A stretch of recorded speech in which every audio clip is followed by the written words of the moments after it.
incansável apóstolo da misericórdia divina.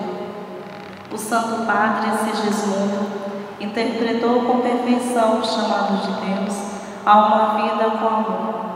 Todo pedaço de pão, ajuda material ou espiritual eram fornecidos ao próximo com grande amor. Foi justamente o amor que permitiu ao Padre Sigismundo perceber o semelhante às suas necessidades. Foi o amor que estimulou o seu coração a partilhar aquilo que possuía, embora muitas vezes não fosse muita coisa. Esse amor não lhe permitia passar indiferente diante da mão estendida de um pedinte. Sirva de exemplo um fato de que a irmã Clara foi testemunha e que ela muitas vezes relatava com emoção.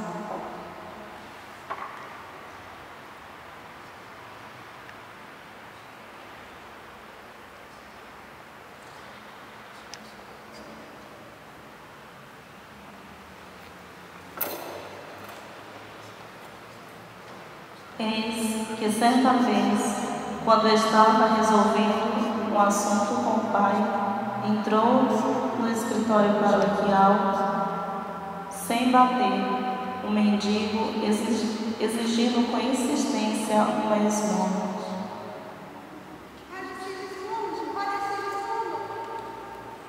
Estou com fome, me dá o dinheiro. Eu estou com muita fome, me dá o dinheiro. Eu estou com fome. Calma, filha, calma, filha. Vou ver o que eu tenho. Calma. Deus abençoe. Só isso, pai. Eu estou com fome. Estou com muita fome. Mas minha filha, volte aqui, minha filha. É tudo que eu tenho hoje. Me perdoe, minha filha. Não tenho mais nada. Perdoe.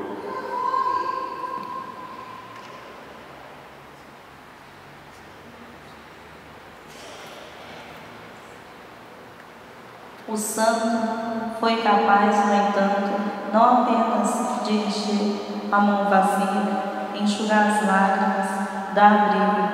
Ele dava 100 vezes mais. Dava o amor, a esperança, a confiança. Apontava para a fonte do verdadeiro amor, do qual ele mesmo incessantemente auria.